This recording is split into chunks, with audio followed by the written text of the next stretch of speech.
Good evening, everyone, and a warm welcome to the Centre for the Less Good Idea on this Tuesday evening. Thank you for making it out on a school night. And to this presentation of How Showing the Making. My name is Athena Mazarakis. I'm the MOMENTEUR of SO, the Academy for the Less Good Idea. And How is one of our signature programs. It's a program that is really dedicated to sharing process, to making, to bringing artists into dialogue, into close proximity with audiences so we can have access to their strategies, their ways of thinking. This evening, we're exceptionally privileged and pleased to welcome Andrew Buckland, who comes to us straight out of his very successful run of The Ugly Nunu at the Baxter in Cape Town, and just ahead of his run of the show at the Market Theatre.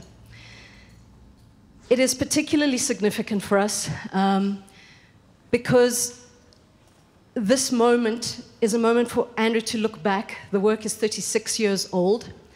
And so presenting How Showing the Making, talking to us and sharing with us his approach, the context within which the work was made at this moment, also gives Andrew this opportunity to look back and to reflect on that moment and how the work was seminal in establishing, introducing his particular and unique style of work that blends mime and text with strong social and political commentary, but also gives him an opportunity to look at how his work has developed and evolved over the last few decades. It's also significant because Andrew's work has really shaped and influenced generations of South African theatre makers. His particular blend of physical theatre, his particular way that he uses mime and text, the way he employs a myriad of characters to tell story, has really shaped the landscape. And it's so wonderful to see so many of those theatre makers and performers here. And many people who've also been taught by Andrew when he was working at the drama department at the university currently known as Rhodes. So, I'm going to stop talking soon, but I have two orders of business to discuss with you. The first is, please ensure that your cell phones are on silent or off. Oh, look at that. The second is that the format of this How Showing the Making is that we often reserve the question and answer session for the end. But Andrew has requested a real dialogue with you. So there will be some moments of performance and sharing, but then there will be conversation. So please feel free, you are invited and you're welcome to throw up a hand and to be brave and ask the question, because Andrew would really like that dialogue and that discussion. There will be 2 microphones that will be circulating, and our wonderful ushers will make sure they get to you. So with that, it's my great, great pleasure to welcome Andrew. Please give him a warm round of applause.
I had made a hole in the lawn.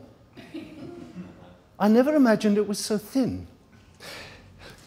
Well, what happened was I was mowing the lawn of a Sunday, and the blades of the lawnmower, which are not that even, gouged a trough in the lawn, leaving a kind of flap of skin.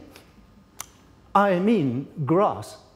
So I pulled back the scalpel,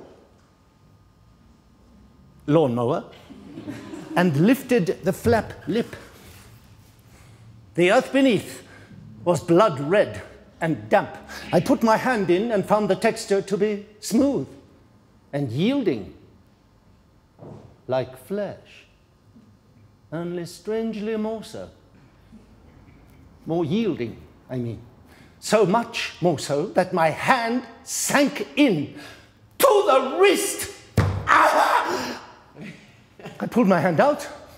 It was quite dry. Everything appeared to be as usual, but then, no.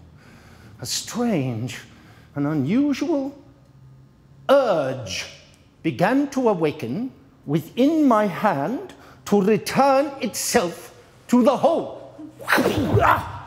Before I knew it, my hand was back in, this time to the elbow. It felt eerie, warm, but not nice.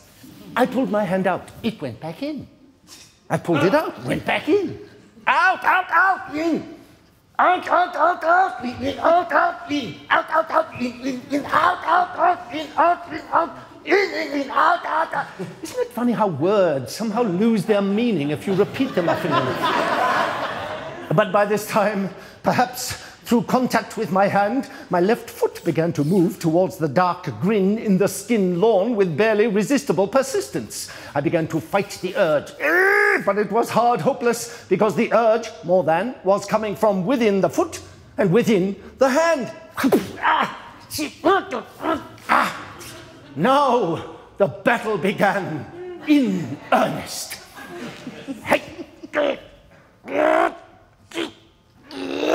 That's it. Come here. Okay. Come on. Well, you get the idea. The hand and the foot struggled against the spirit, and as usual, the spirit lost. And I fell through like some crazed Alice in Wonderland.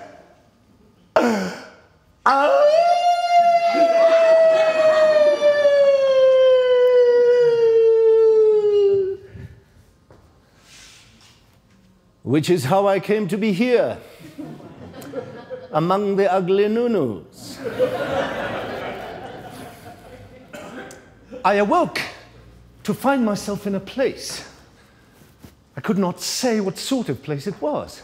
That is to say, everything was brightly lit, but I couldn't see where I was. I mean, I could see where I was, but I couldn't see where I was. It was as if, at a certain distance, my eyes became suddenly out of focus. Short-sighted. I tested the theory.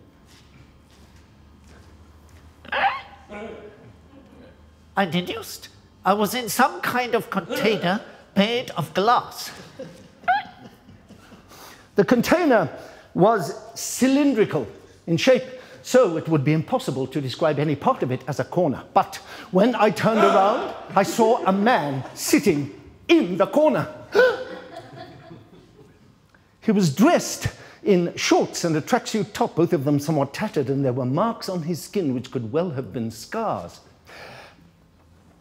I was silenced for a moment by the fact that I didn't quite know what to say to a man I'd found in a bottle underneath my lawn.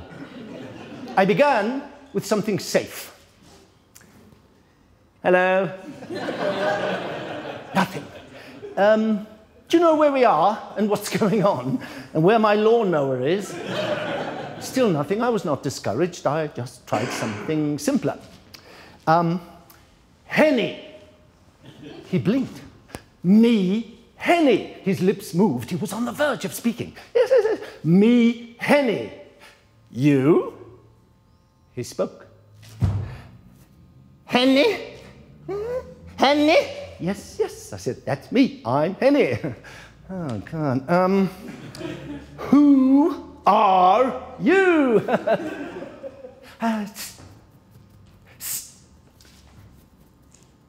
Henny. No. I don't think he'd seen anybody for quite some time. Hennikos? Hennikos? No. I said, Henny Swanepoel. Hennikos monstrosas. I beg your pardon? Saltatoria, encephara, grilla credoidia, stenopelmatidae, maxentials, Hennikos monstrosas. Are you saying something about my mother? Hennikos! I was getting a bit tired of it by this time, so I picked him up and slapped him. Now this seemed to straighten out his thoughts, because then when I asked him who he was and what he was doing here, he became very polite and proceeded to tell me his story. And this is what he said. And to hear it, you'll have to come to the theatre.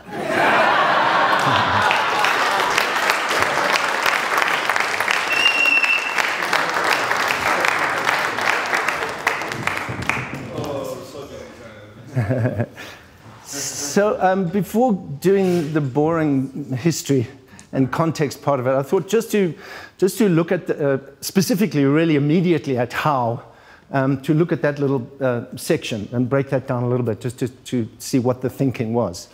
So what seemed really important for me in the creation of work, and something that I'd gathered from the mime training, is that at the heart of it, at the essential core of performance, of theatre, especially of mime, the action takes place in the audience's imagination, exclusively. I just make gestures, and it's the audience that imagines it. In any context, however much information the audience is given on the stage, they're the ones who are seeing the story. And I just loved that as an idea. So that in the creation of this, I was very keen to put the audience in a questioning mode, you know, so that they're already, I would try and test the limits of the audience, because an audience watching a mime and they don't know what's going on, very quickly they go, okay, this is boring, because I don't know what's going on. You feel disempowered, it's no good. But there's a delicate line to get the audience curious about what it is. What? What is that? What is going on? So that the moment of, oh, that is very satisfying for the audience. And like there's a kind of creative energy that comes out of it. We say, oh yeah, I got it. I see what it is. Kind of it's charades on steroids, if you like. So that satisfaction of saying, oh yes, okay, I got the thing. So I was very keen. So the opening sequence, the audience is in the stage is in the dark. They might have heard that it was about an insect.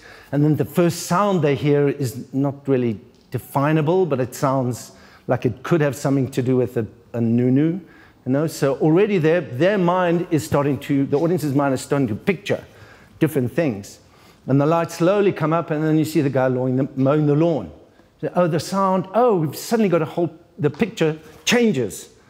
It could have been someone snoring as well. So there are all sorts of possibilities that are set up for the audience, various possibilities, and that they sit with those just long enough before they get bored, hopefully, and fall asleep themselves, so that when that comes, then there's a sense of you've already taken a step into the world of the play yourself as an audience member, you know what I mean?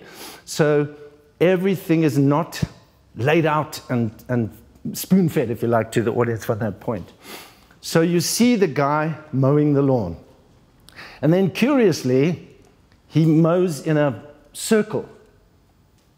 Next question, how big is this lawn? And why is it shaped like a circle?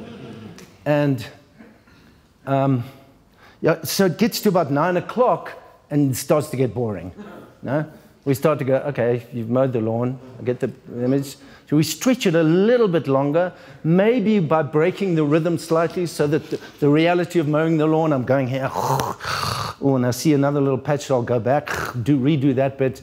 So the rhythm shifts a little bit, so we still stay in the live moment. Okay, it's not just a sort of performative mode, poetic mode of mowing the lawn. There's something real happening. But then it's in a circle.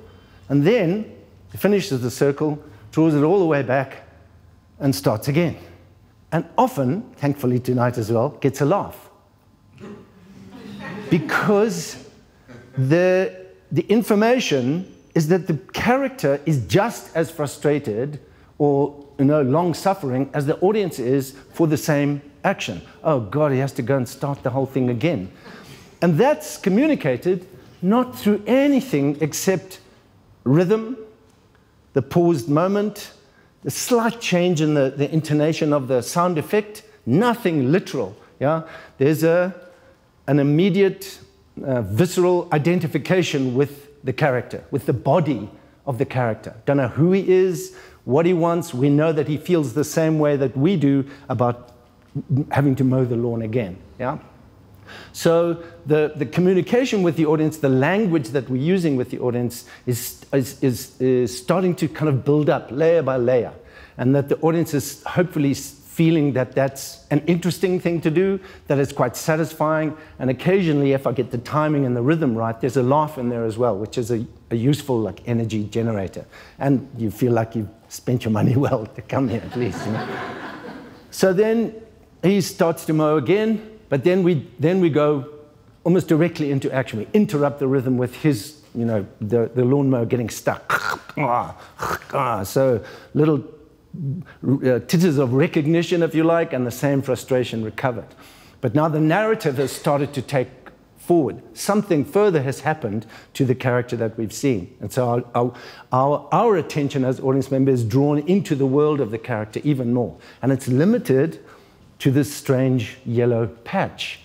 So there's a slightly surreal feel about it that Wesley creates with the lights.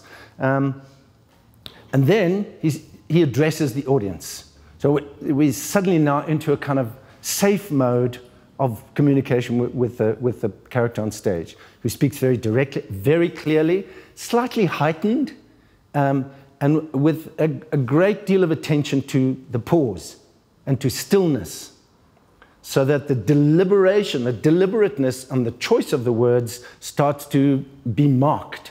It's not just casual speech, no? That it's placed very carefully to take the audience into a slightly otherworldly place as well. Made a hole in the lawn. Then he starts to misspeak, talks about the piece of skin, which he corrects, also slightly heightened, not just, what I mean is, but quite using the pause to say skin, recognize the mistake, correct yourself, same time as the hands close, so the kind of the unity between the vocal expression and the physicality, the rest of the body is still, so I'm not taking any focus. Attention is purely on the hand for that change of thing. Then the retreat, he calls the lawnmower a scalpel.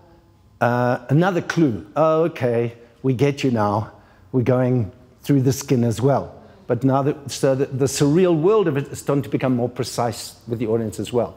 And we're being invited into that world rather than saying this is than stating it too, obviously, if you like. But there is, the language is slightly heightened, the gesture and the movement is slightly heightened, and the use of stillness separates it from normal world action. Then the phenomenon of the hand sinking in, lifting up, the soil is like flesh. Okay, now we really have got the metaphor of this story is going to take us into the body, inside. Until the hand and the foot start to want to go back into the hole, despite his resistance to it. So from the early days of training in mime, a clear description of the clown was a man in conflict with himself, at war with himself, is often a way people use to describe the clown.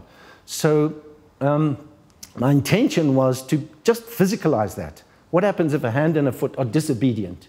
So when I was 34 and made it, and full of piss and vinegar and enthusiasm and the desire to like amaze, that was a whole physical Latzi. on its own. Went on for hours, no, not hours, but a long time.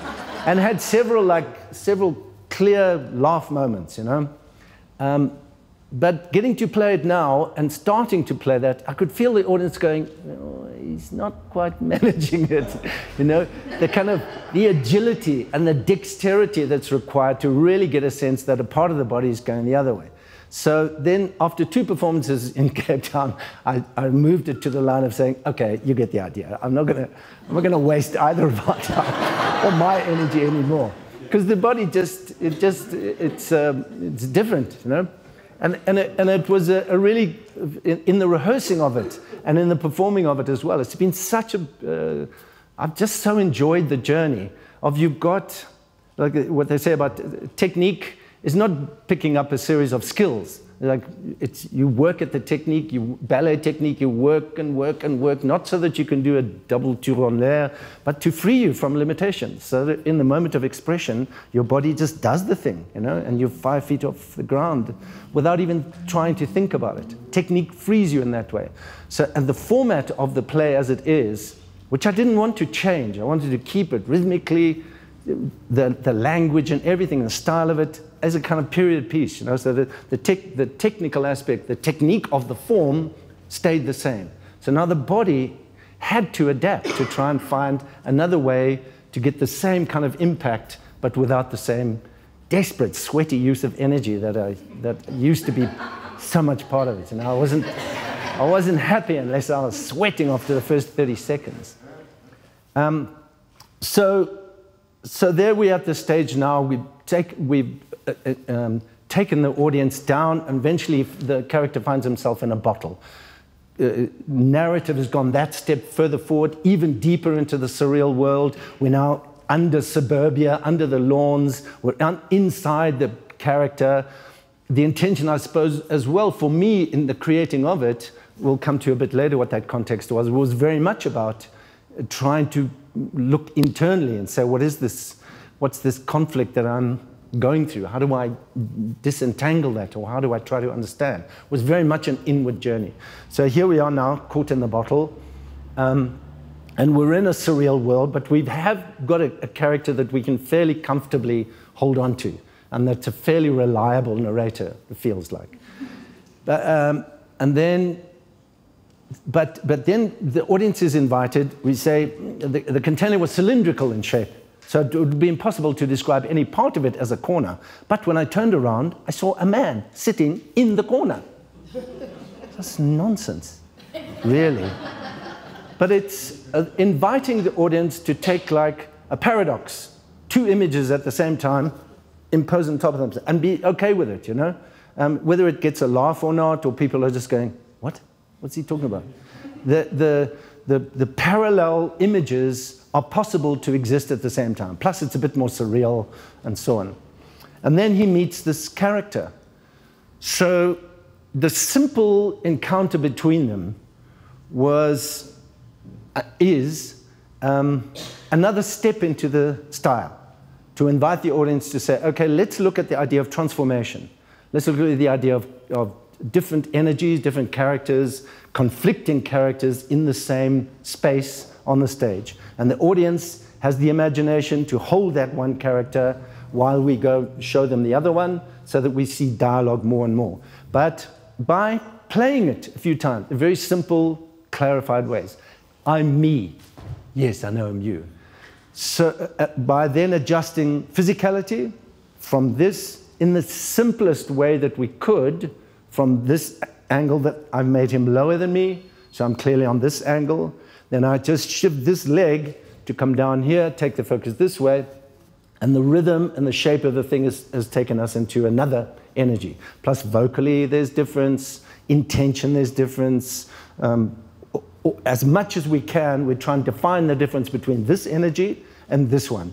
Clearly, simply, maybe overly stated.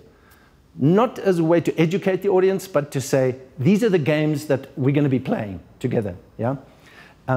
So that's set up at the same time as taking the narrative forward a little bit, you know, to say this is who this character is. Before we go into the actual story, so that the next scene takes us into the kitchen, which is the start of the actual encounter between the human and the insect. So the whole of that introduction was very much a way of establishing a language with the audience, of playing the same kind of games with the audience so that when we get to a human being standing up here and an insect down here talking up to him, the audience can make this switch like this, you know? And that's a huge jump, imaginative jump, to go from the human perspective up here to insect right down there. You know? Sometimes, if it's working right, the audience looks at the floor to see where the insect is. Those are on good nights, not the audience. When I first performed it, someone said, I didn't know what that was about. I thought you were in a building talking to someone on the floor, Martha.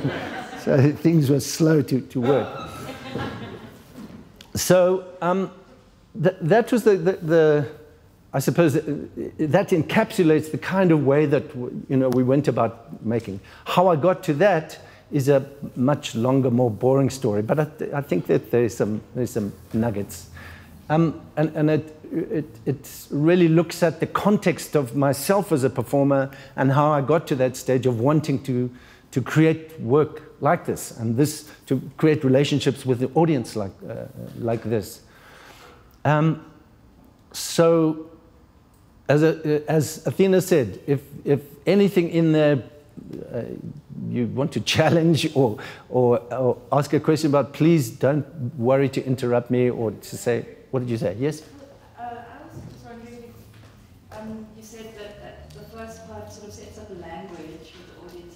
So did you make that part afterwards and put it on the front? No, so that piece was very much from the series of exercises that I was doing, drawn from mime technique. So I'll come to answer that question when I get through the first part of the narrative, just about me.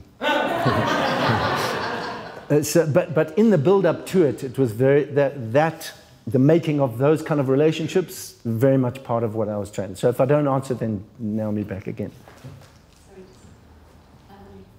So I'm really interested in how you create empathy for things that people really struggle to have empathy for. In my mind, I work in neurodiversity, and a lot of people say neurodiverse people struggle with empathy, and yet what I see is them climbing inside other people's skin. Yeah. And so, if you could just expand a little bit on how you do that, because that's what I think we all, we get it. And it's not, we don't think about it, we just get it. Yeah,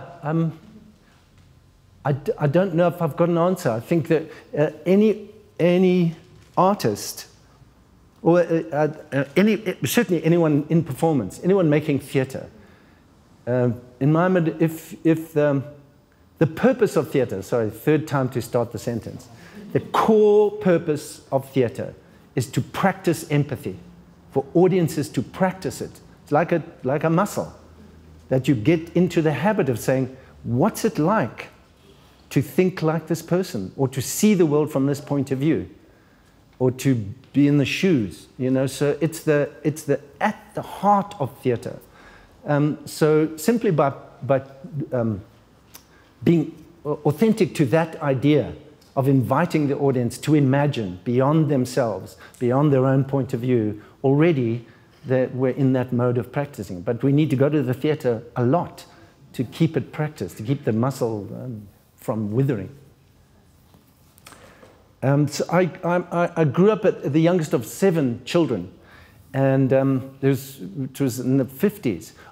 I also need to, I meant to do this before, kind of disclaimer, which I need to say at any situation like this, is that I need to acknowledge and take ownership of the fact that my journey to this place, to be able to work with the people that I work with, to work in contexts like this, to create these kind of works, was made significantly easier by the fact that I was born white and male in Southern Africa in the 1950s. The access that I had to cultural capital, to my sense of my own importance of my ideas, to education, to training, to just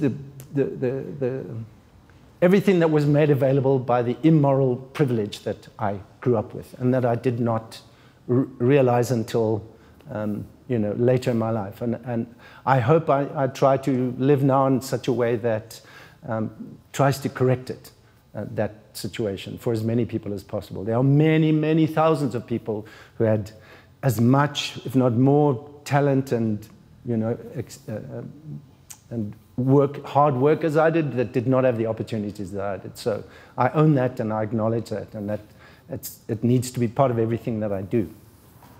That being said, so my world when I was a young boy was very much in the world of play and imaginary features. And I remember very clearly the day my nearest sibling, Stephen, who's 2 years older than me, he and I were big playmates because we were the little boys.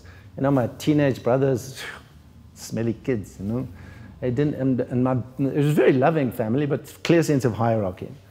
So we spent a lot of time together, and I very clearly remember the day he came to me and said, Andrew, I'm not going to play these games anymore with our imaginary friends. What? It's like he'd taken my imaginary friend out and just shot him in front of me. And I went to my mother. I said, what's going on? And she explained. Said, look, he's just too old to play games about Trixie. No. Fine. So then I started to just play on my own. And hours and hours and hours of just little imaginary games where I'd play all the different characters myself, never thinking that it was a way of being, but it was a real way that I entertained myself. I was also exposed to early TV, so we had this playroom where they had the soft furnishing with these like bolster cushions, quite firm, like cubic, and they stood about 1 meter, I think. About the same height as me. So they formed the perfect like simulacrum of the bad guy. I would spend hours beating that thing up, getting hit. Oh no, you bastard! My mother watching from across the courtyard, worrying about me taking out anger issues. And well, I'm just being the hero in my own world, you know, for hours and hours. So it was really just how I enjoyed being. And at school, I try to avoid school reunions because when I remember myself at school, I was such a dick. I was absolutely obsessed with approval and with being accepted and liked and part of our school, you know, lots of people, being part of the cool gang and, you know, but at the same time, no, I'm not interested. It's cool. And to be the hero, you know, in my imagination. To the point where the only way I could get approval was to be the joker, was to be the clown, you know, to tell the story of this or that. Or by the time it was senior school, it was like, give him a beer and let him tell a long joke. And it would go on for hours. And I was never quite in the first team rugby or in the first team for like 2 games before they just go, that guy makes a lot of noise. But he's good at acting rugby, but he doesn't really. When it comes to getting the ball and running at the opposition, he's more of this guy. So I got dropped straight into a position where I thrived, was the cheerleader. Jumping in front of the crowd, making a stupid idiot of myself, getting laughs, getting everybody going, and happy. But never thinking that that was a way to do it. I went to university to get out of conscription, studying what my father had done, economics and business administration, accounting. And very soon I changed, started to do physical education because my friends were doing it, so then it was a bit more sporty and gymnastic, and that was fun. But then I went, and at school I tried to be in plays, never got cast anything. I saw it as something quite interesting to do, but never as a thing. And the TV was like, it was just another universe that was just completely detached from my access. And I went to an audition, literally as avoidance technique, to get out of a date that I just didn't have the courage to take. I'd been to an all-boys school. I had no idea how to deal with women or how they dealt with me. It was just a mystery to me, and I banged my head against the wall many times. And so one night I just said, no, I can't because I have to go to that. And it was an audition notice. And I went, and in the audition, I got a laugh from the people examining it. And it was like an absolute revelation to think, oh my God, this is what I can do. this like combines the thing that I'd love doing most into something that could actually be a way of being. So 2 weeks later, I changed courses again.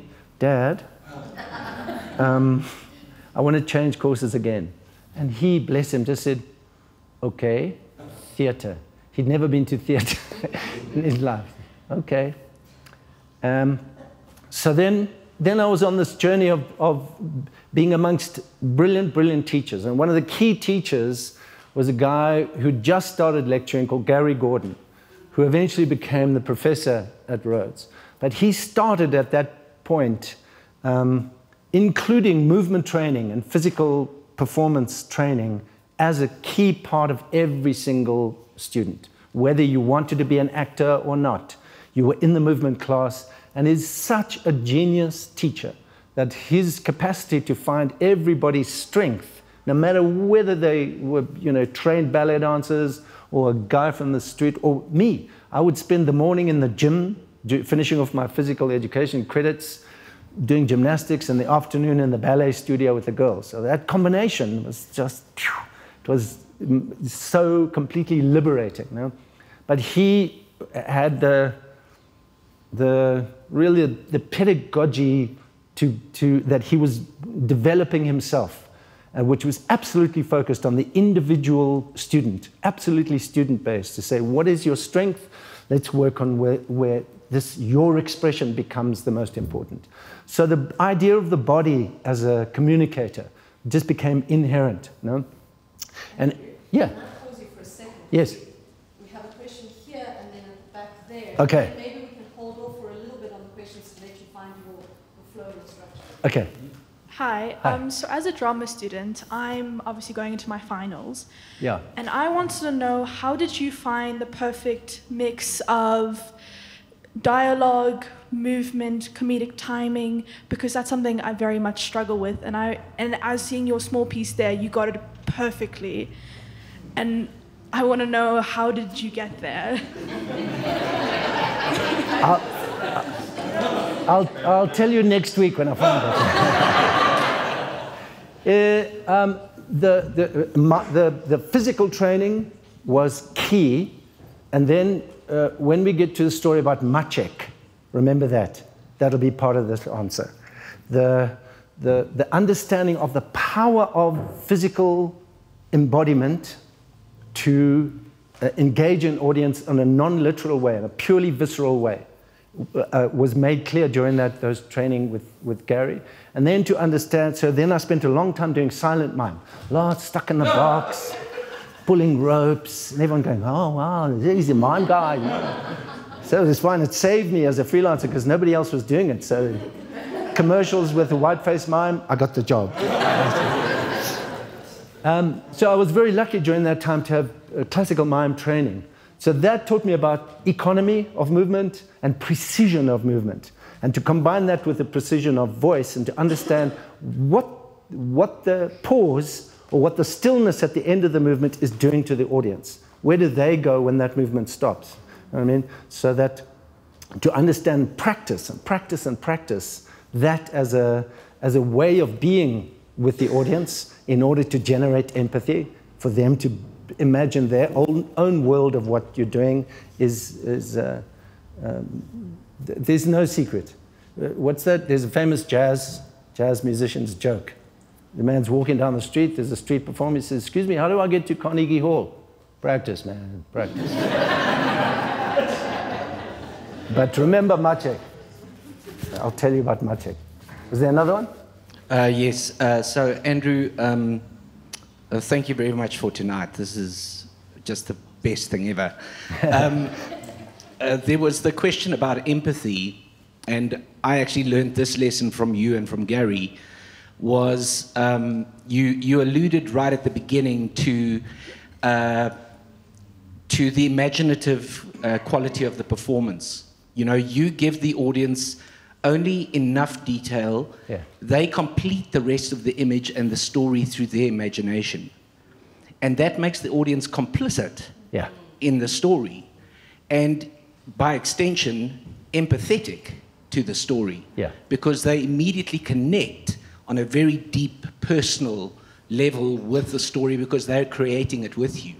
Yeah. And that's one of the profound things I learned through studying with you is not prescribing the message, not giving too much, giving just enough for the audience to feel that they are adding to that story. That's incredible.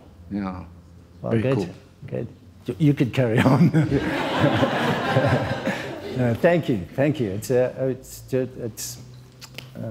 It's been a great joy, and I've been extremely fortunate to work with people like that. You know, where did I get to?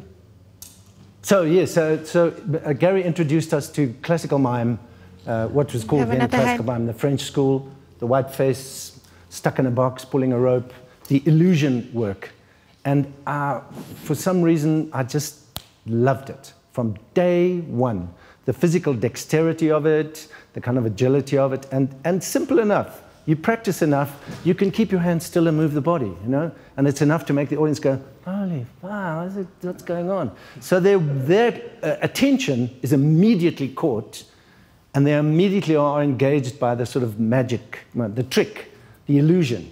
So then they're in a questioning and available mode to go, okay, here's the story. Eventually, the box is not important. It's who's inside the box and how does he feel about being there that becomes the most important thing. And Gary kept using that and saying, okay, well, there's the technique, but now make something, you know, to tell the story that you're interested in telling. And that kind of developed right the way through in my fourth year till I was creating like a full one-man mime show, just because I had hubris and thought I could. But it was at that time as well that I absolutely became addicted to the sound of people's laughter. And especially in mime, in that form of mime, because it's silence. The entire theater is absolutely silent. You know, because they are really concentrating, and then the punchline, which is a gesture, and it erupts. It's the most amazing sound. It was so, as I say, completely addictive. So then I graduated and went out and got a job, and ashamed to say, but that was what was happening at the time. I left university, I got a job, I was offered a job at PACT, the Performing Arts Council of the Transvaal, which is an apartheid-funded company. So I spent 3 years with them until by the end of the second year, I thought, it was now 1983. The place is about to implode, and here I am working for this government. At the same time as we're not doing plays there, we're busy in doing performances at end conscription campaign and political rallies and trying to use the arts to try and make change, and then I go and work for them anyway. So I left it and went freelance and started to get a reputation as the white-faced guy. So I managed to, by that time, Janet and I have got 3 kids. They're at school. She's a school teacher. So we're scraping by. We used to, our budget for food was 17 rand a month. And we survived. It was fine. Because she would plan the meals for the whole month. Ne? Each day, what gets cooked? So, you know, and it was going fine. And I was managing all right. Sometimes low, sometimes, you know, okay. And then I did a performance. I was cast in a show called The Black and White Follies at the Market Theatre Laboratory, and it was Market Theatre. It was used to launch a new venue, the Warehouse venue. And the musician, the drummer that they had was a guy called Maciek Szejbal. And he's a classically trained percussionist. He used to perform with Penderecki, the Polish percussion composer. Beautifully classically trained. And he jumped ship from Poland. At that time, you're not allowed to, went to England, found his way to South Africa because he wanted to become a jazz drummer. And in his mind, the heart of jazz was here. And he would, living in Joburg, spending all the time at Mega Music, mixing with jazz musicians, wanting to change from classical vibraphone and so on to jazz drums. So we made friends for a start, and then we made a show together. It was called No Easy Walk. Mandela's book was still banned, so it kind of referred that, but it was very much about personal liberation. And the format of it was I would do silent mime to tell a narrative, and Maciek played percussion. And the two kind of worked together. They were all very, very arty because Maciek had the white face and I had no makeup. It's like, it was out there, dude.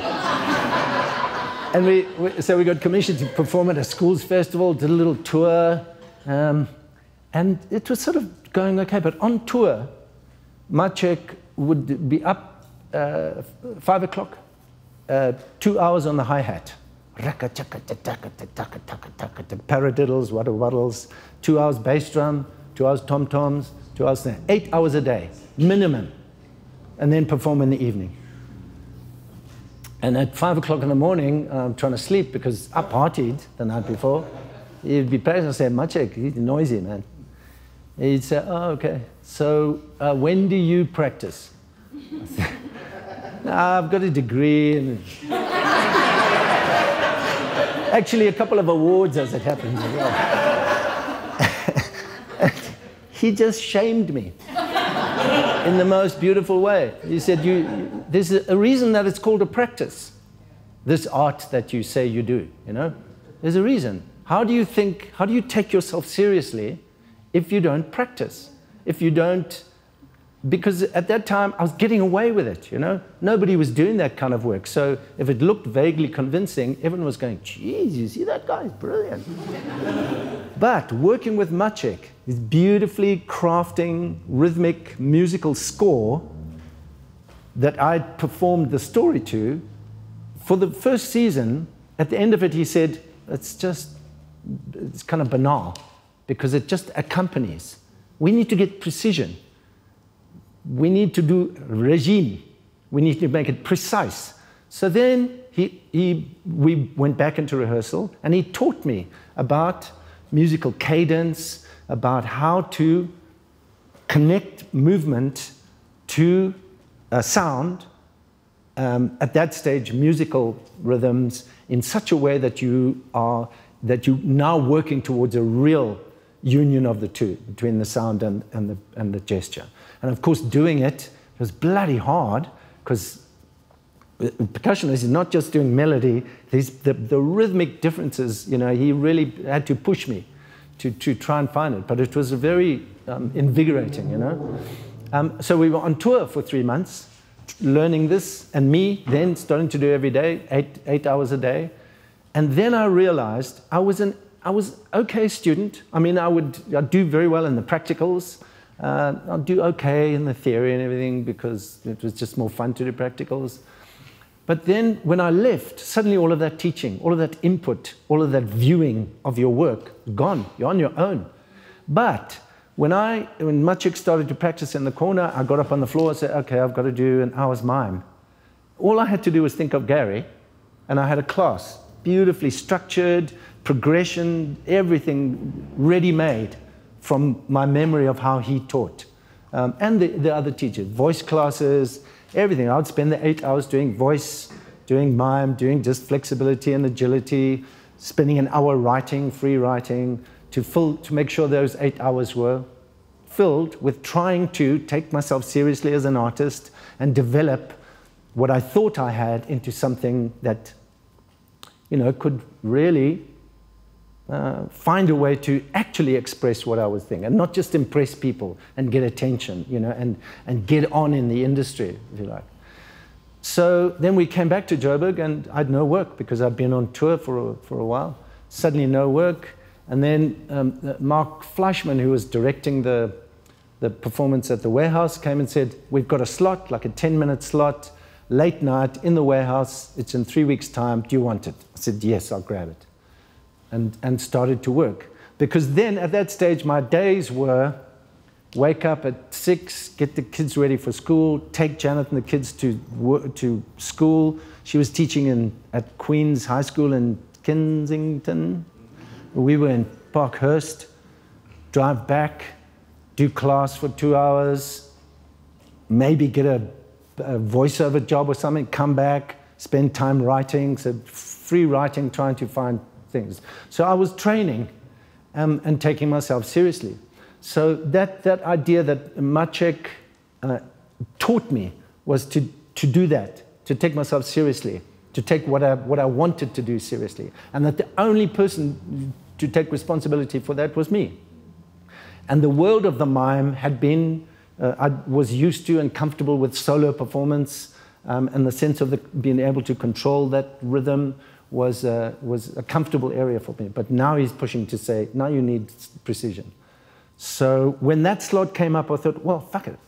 I'm gonna, sorry, my language is bad. I just said, I've got to now make something that uses everything I've been working on and trying to combine them together into this story. And I had written, I think it was Luke, had come back from, that we sent them to Sunday school in those days. Who knew? I think it was very formative because it really honed his skills as an atheist to be able to sort of argument. But he came back one day. He came back and said, oh, I have to take an insect to the thing next week because we're going to have a race of the ugly nunus. That's what the teacher had called it, I think. So the name just kind of stuck. But by that time, I had witnessed in my own home my wife Janet's response to the Poptown prawn. And to say that it was sort of out of relationship was, you know, it got her in her hair once as well. And many of you know what that's like. So the volume and the terror was just like mesmerizing. And then when you share the stories with me, everybody's got a Poptown prawn story. You know? Everybody, in the shoe, caught in my hair, shat in my bed, everybody. So the minute you say the word, it's like in Cape Town now, you say the word baboon, everybody's got a baboon story. So, and I did the empathy thing. I say, okay, everyone's so angry with these things. What's it like to be the prawn? And what if you're just coming in there saying, at first he came and said, I'm wondering if you have any dog food or anything left over.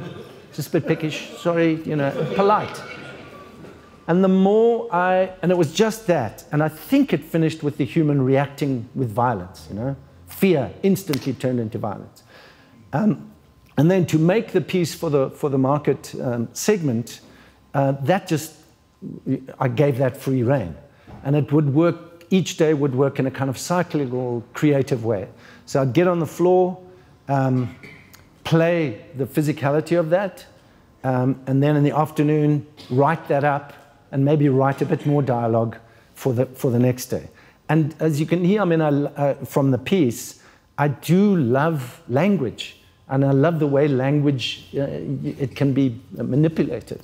And when it's put together with gesture or stillness, even better, there's the possibilities of expression are kind of exponentially multiplied, how they relate to each other. Sometimes they can work in opposition, and sometimes, you know, at the same time. So in the making of it, I just try to gather every strength I'd got, every vocal skill that I had to try and tell this story about this encounter between the human and the insect. And the more I did it, the more I thought, this is, it's more than just kind of universal, because every human on the planet has a fear of something, you know, whether it's an insect or a snake or, you know, phobias about dogs or whatever. But that's a very familiar emotion for everybody. And also, me included, because I'd be the dad and the husband. No, it's okay, it's fine. Calm down, yeah, boy. Inside I'm going, fuck you! But outside, no, it's okay. How's it? Okay, done. Cheers.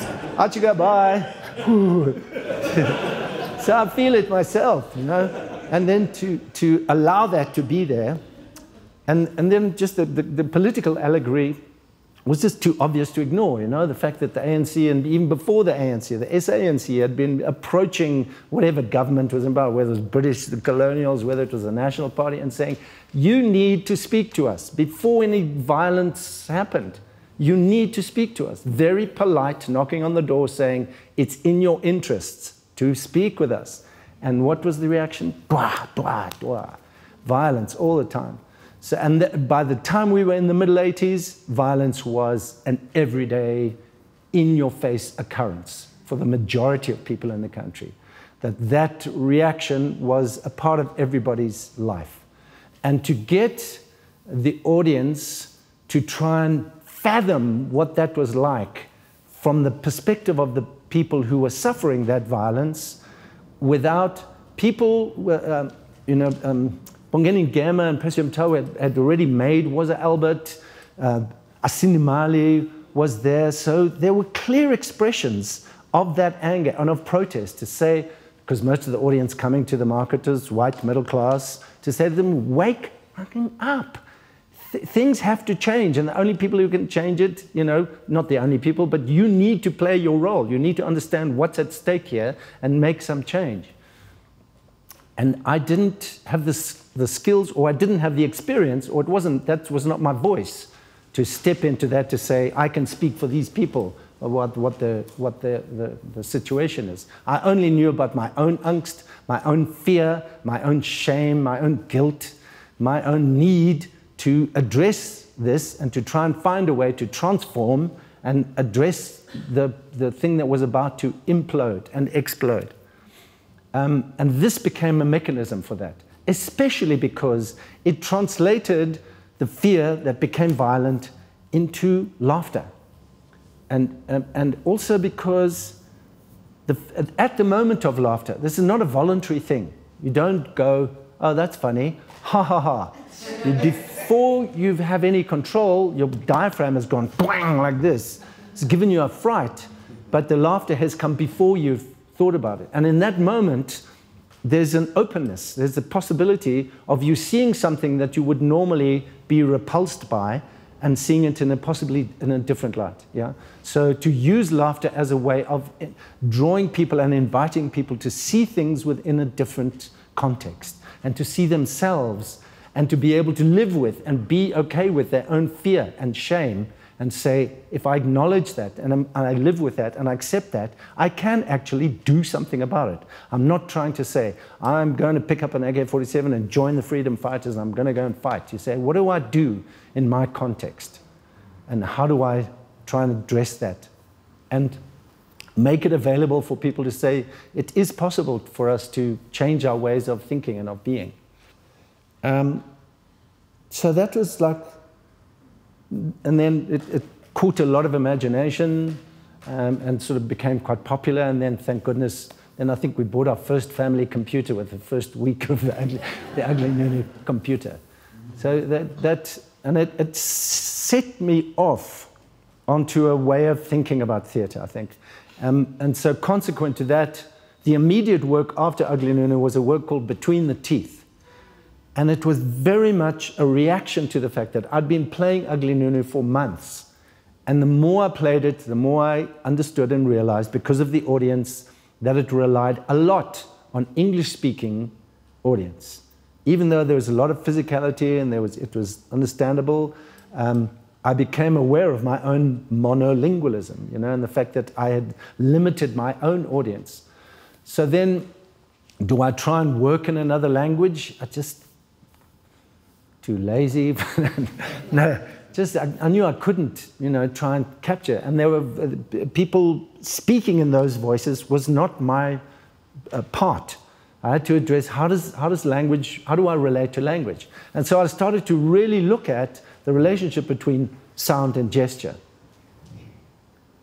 5 more minutes. Yes. Okay, I'll be quickly through this. So in a way, the reaction to the Ugly Nunu was to then break down the relationship with language and to put them in opposition. And it started because I was on the street with my friend Philippa de Villiers in London. We were commenting about the disparity or the exchange rate between the pound and the rand. And we were just walking down the street playing silly buggers, and we were like, pound, pound, pound, rand, as a comparison. So I just made a note of that. And then went home, thought, oh, okay, what if we look at all the currencies in all the world and take a list of them and then see what onomatopoeically they suggest? Dollar, dollar, dollar! Yen, yen, yen, yen, yen, yen, yen. And the association between money and violence or war just popped up and said, here.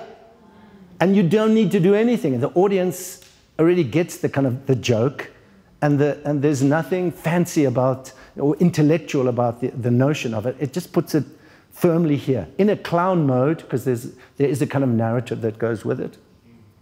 But then the impulse to contrast gesture and language to invite the audience that, so I would look at contemporary lies, common lies that everybody knew. And that became a form of self-defense, like a martial art. I love you, checks in the post. Stupid, you know? But in the performing of them, by associating sound and gesture and opposing them, we invite the audience to go, how does that, what does the meaning of that gesture and that thing put together? So then following that, I had the good fortune to meet Lionel Newton, genius clown, who wanted to play. So we trained together, and I played his Machek. Are you taking yourself seriously as an artist, Lionel? So when do you practice? And we made some beautiful plays. Bloodstream. I made Feedback first as a solo, but then we made it together. It was about food. And then I'd made a play about the politics of water. So it was, I was blessed always with the fact there's a new mission, there's a new material that presents itself to be explored in a way that opposing or placing the work between gesture and vocality or sound is such a powerful combination, you know? And there's just so many ways of combining it. So then we looked at the politics of... Bloodstream was about biological democracy. It was in '94, just before the election. And the character goes inside the body. And the concept is that many years ago, the conscious intelligence army took over the brain, shut down the rest of the body, and controlled the body like an apartheid state. So when you moved around the body, you were in danger of being caught by the CIA, Conscious Intelligence Army. Sad jokes. But then the hero gets, who is the last tree on earth who got miniaturized, gets to the brain, finds out, his mission is to find out where the mind is so he can change it. Finds the mind in the brain, opens the body up. Everybody has their vote in the body. Every cell can decide what the body is going to do. Then Feedback was about the politics of food.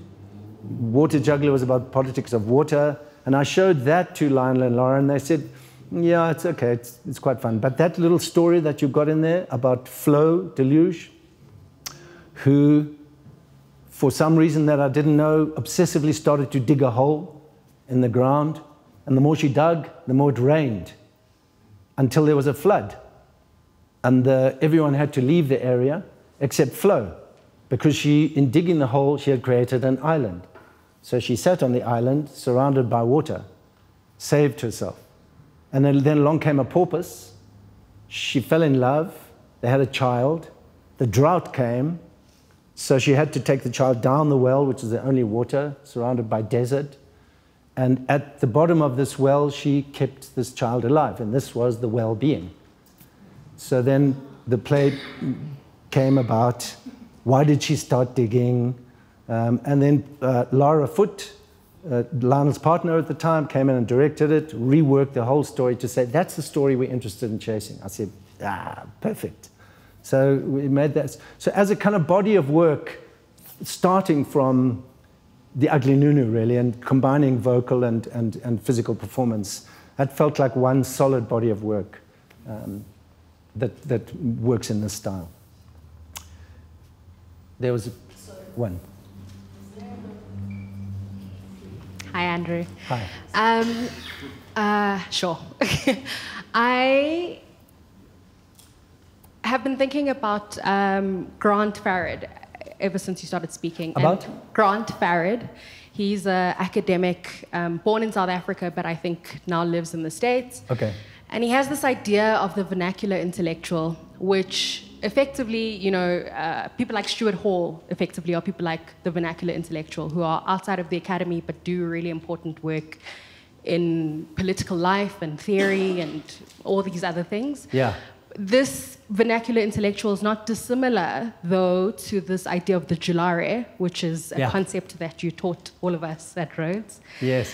And so there's an intellectualism, a political capability, a clarity that is imbued in the Julare, and then I think is imbued in the vernacular intellectual, that every time I've come across those concepts, I've been like, oh yes, Andrew Buckland. And I'm curious about what it takes to sustain that, right? Because this is 36 years old, right? And the kind of poignant questions that the ugly Nunu raised 36 years ago are different, right? Yeah. In kind of my reading and my interest, I'm curious about what the ugly Nunu means in the conversation around xenophobia in South Africa. In my curiosity, I'm interested in how institutionalized anti-blackness continues to be pervasive in this country in ways that are no longer the kind of rules of apartheid, but the legacies of colonialism and apartheid, right? And so there's something about the Julare, and there's something about the vernacular intellectual, that probe, that shift, that ask, that pit against, right? And that ask us for empathy, and that ask us to be co-creators and complicit and all the things that we've learned tonight. I'm curious, in your view, what sustains that for you? And also how you've watched this play shift in meaning and change. I think that I'm, as you know, a fan of Dario Fo and the idea of the Julare. Dario Fo? Julare. He's the traveling player who's essentially a political activist who does it through humor, comedy, performance, principally through performance. In the Zimbabwean Bush War, one of the reasons why Mugabe was elected so strongly in 1980 was that his forces were instructed and trained not to confront the Rhodesian forces. They would infiltrate, lie low during the day. At night, they would hold pungwes. So they would just get a village together and make a play which politicized that community, and then go to the next village. So the idea was to fight a war of information, not with the gun, and through performance. They were like traveling Juliaris with AK-47s. So that is an idea, the traveling player as a political activist, who works with, as you say, not within the academy, but very much with citizen knowledge and vernacular intellect. In choosing to do it, there were quite a few suggestions about updating it, about changing the image, because people said there are not a lot of poked down prawns here anymore. So, but the reason I'd come to it is because I've been trying to write a book. I've been trying to kind of document what I've been talking about tonight, and to do an annotated version of the text. So, like I did with the opening, then there's notes next to it, and if a teacher wants to deal with physical transformation, here's some exercises that you can do. So I was looking at the text, and the more I read it, number one, I found it quite funny, again, still, but also it was made so specifically for the South African context at that time. It was such a clear focus.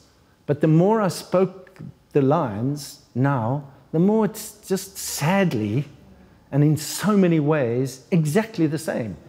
And fascism around the world idiots that we used to think were exclusively South African are now, you know, doing this. So I thought, trust the work for a start as the thing for itself, the form of itself, because there's enough. I don't, Commandant Henny Monster, who's the big bad guy, is not imitating, I don't know, BW or Trianecht or, you know, Eugene de Blanche or whatever, but he has his own specific mannerisms that are just identify him as something, but the resonance is of all those people. So you're not making specific comparisons, you're asking the audience to make their own comparison and see themselves in those characters as well. So I think that rather than trying to actively make the thing more current, I feel like, you know, I felt confident that the work itself, if taken, you know, as it is, will have the same impact, and not only logically, internationally, but specifically domestically, as you say, the way in which we deal with vermin, cockroaches, the way people are characterized as inhuman is every day, and in a domestic situation as well as an international one. So I think I trust the form of the Giuliari, and I think that they are very careful craftsmen about, they don't just go out and make a few jokes, you know. The work is very carefully crafted. Andrew, we have Tommy over there, and then there was one more hand, and then that will have to be the last question to allow you to come to your... Then the boss. I'm ready. Hello. Okay. Dumelang, everybody. Hello. I think I feel like I've got a lot of questions. I've got a lot of things. But firstly, let me just introduce myself. I'm Tammy, and I'm a dancer, and I'm more interested in surrealism. Also movement. Yes. And how you place things, and then the audience it's not to impose things on the audience, but also to allow them, to give them space. Yeah. And firstly, I'd just like to say I appreciate that. I felt like I was in class. So it's also my first time also experiencing you as an artist and the work. And I haven't seen the full work, but I feel like I'm in the full work. Why? Because there's a line I think you say about, if you want to experience me, come to the theater. Yeah. And I felt like I'm in the theater, and you're speaking about being an artist. And I think a lot of people were speaking about empathy, and I think there's a lot of empathy that's coming through, because also I think we don't speak a lot as artists about what we go through, and it's just a facade. Yeah. So my thing is, I feel like I'm lost. I'm lost in the whole, is this a performance? Is what's happening? Am I part of the performance to hear this person out? So there's a whole lot of like surrealist, like things happening, and I appreciate that. I'm lost, but I like. Perfect place to be. Perfect place. But it's cool. Like, I think we are those nunus, and we are not understood. Yeah, but just to say thank you. I appreciate that. Thank you very much. There was one hand there, and then we'll come to Williams. Hello, Andrew. Hi. Good evening, everyone. I'm curious.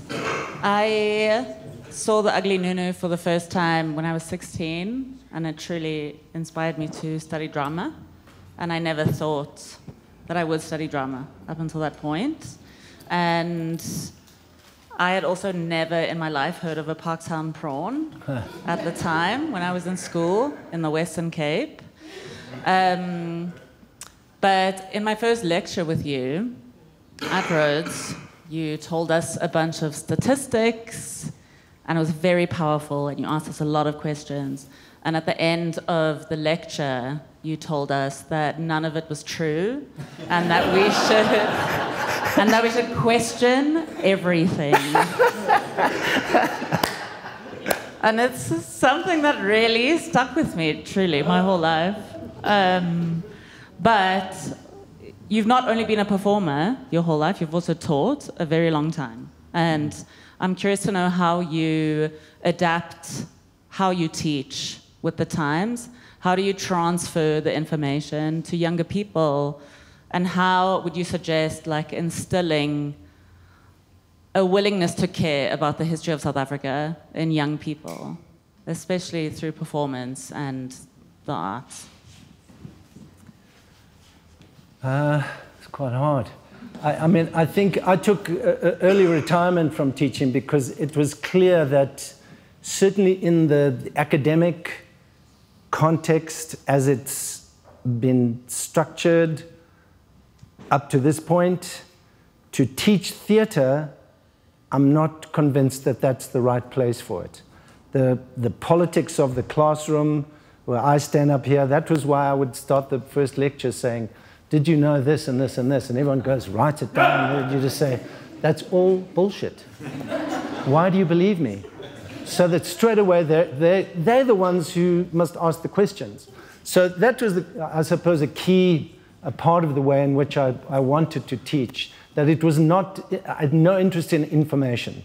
You know, we'd have to have an understanding of what the facts of the things were, but the important thing was to ignite the curiosity of the person sitting here, so that because if they find it out, and if one of the ways of igniting it was through my own performance, you know, in a way lectures were a chance for me to keep playing the one-man show, you know?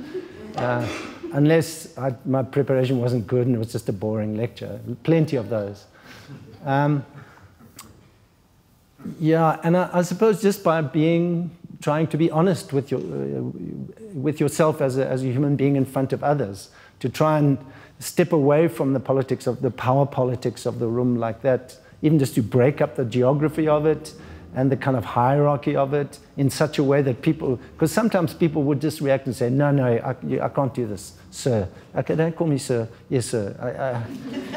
So some people would just feel uncomfortable with change in the thing. So then work with that. But essentially to bring to light the fact that we're human and we're fallible and we fear and feel shame and we're brave and courageous, all the things, and to allow us to share that with each other. And then there's the subject matter that you might have to write an exam on or do a performance about. So to generate your own energy to be curious about that was, I suppose, how I would go about it. But as I say, I left because it really felt I was not, and the whole academy was just changing. There's much more corporatization of it. The distance between people who are making decisions about what happened in the classroom and the actual teachers and students who had by now become clients, you know, was just felt uncomfortable. And besides which, you know, I'm an old white man, and there's a time for old white men to leave. With the best thing, I suppose, I eventually thought about saying to anyone who wanted to go into the theatre is to quote Hamlet, to say, if it be now, 'tis not to come. If it be not to come, it will be now. If it be not now, yet it will come. The readiness is all. That was the only kind of real lesson I had. You're ready for anything. You keep training. You're out of work for 6 months. You keep training because any day now, like happened to us, you got a call from Cirque du Soleil and say, are you available to come perform? I don't know, I'll check my diary. And then I was 54, but thank goodness I've been able to maintain, you know, some physical fitness and so on. That's not. Yeah. Andrew, there are a lot of technical questions I'd love to ask. For example, not that I'm asking you to answer them right now. How the hell do you rehearse on your own if you don't have a director with you? How do you see what you're doing? Do you have a mirror? Do you have a video camera? Do you have someone in the corner saying, no, not right, do it again, again? But mainly I just want to say what a pleasure it's been to hear it and for us to remember, your starting point of hitting the bolster in the TV room, playing. And secondly, working to learn a grammar of movement, of expertise, the time spent doing that. Yeah. But then also saying that this whole Ugly Nunu project starts with someone saying not, can you do an analysis of South African society and put it on the stage? And someone saying, first, we've got a 10-minute slot, so you've got a space and a specific place to do it. Yeah. And you then saying, oh, I want to work with the fright that people get seeing the Parktown prawn. Yeah. And then I would imagine, as you're working on it, there's the understanding, oh, there are metaphors in this that are more than just the insect. Exactly. And so for me, as a demonstration of trusting the material and seeing what it means as you make it, which is really the heart of what the Center for the Less Good Idea is trying to promote as a way of thinking about you're kind of allowing yourself to show you what it is that you are making. And in the end, it will show. If it was stupid stories, that would be shown. And if they're stories that have a resonance, as this clearly has for 36 years, then that tells you about yourself. So on behalf of all of us and of the Centre particularly, it's wonderful to have you back. Thank you. And thank you so much for today. And thank you for having me here.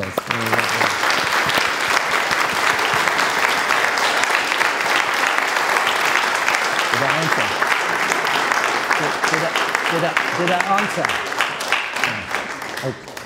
No. Do you want to? What was the question again? It was just about how you made the show. Like if you had put that beginning bit on at the end.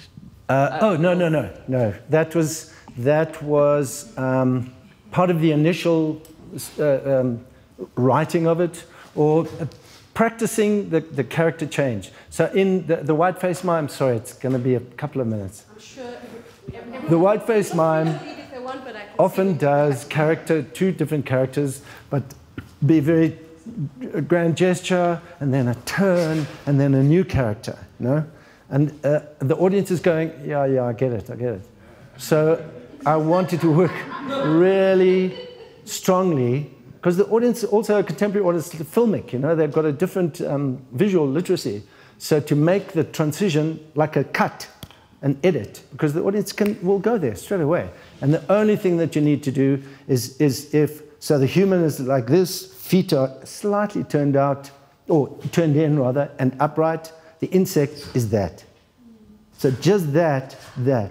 So, Bobby McFerrin, and the way he sings, bass line and the soprano almost at the same time, playing with each other. So I would try and mime that, and have gestures that were part of a character that was part of that bass voice, and then another character for that. To just practice doing macheks, repeat. So that going from the narrators talking to the next narrator was about me just practicing that transition. And in the playing of that, I knew the world was going to be, I'd taken, once I decided it was about the prawns, I caught some and put them in a glass jar, put them in a bottle, and had them next to the bed. Janet was most enamored. So they were next to my bed, and so you immediately think from the prawn's point of view, what am I doing in a bottle, So I'd feed them, but just to watch them and see gesturally how the little mandibles go, and then to, I suppose, anthropomorphize them or whatever, and try and think, what's that experience like? What are the needs of a prawn? What do they think about? So then putting myself in the prawn's position, I was in a bottle. And then to take the audience through layers of narrator, I think, to say, this is not the story yet, but we're going there. We need to go deeper. We need to take some time to spend to go more surreal, more underneath, where more impossible things can happen, like the insect can talk. Or the... And is that a mechanism that you use every time to do give a key for the rest of the show? Don't think so. No, this was because it's like the first time I was trying to do it. So not as a mechanism. No. Okay, so that's it. Andrew, thank you so much. Just to echo William's thanks.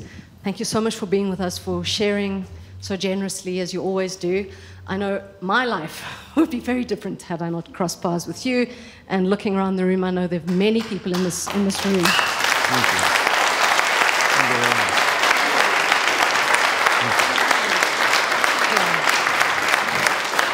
Many people who feel the same way, who've encountered you personally, but also people who have had the privilege of watching you perform and experience your works.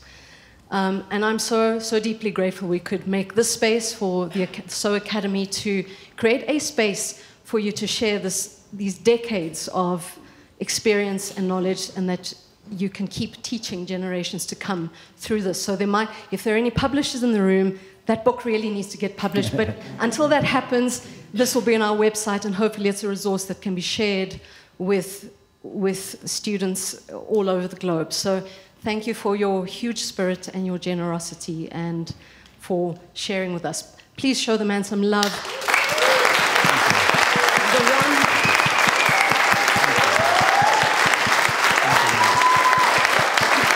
The run is on at the market until the 1st of September.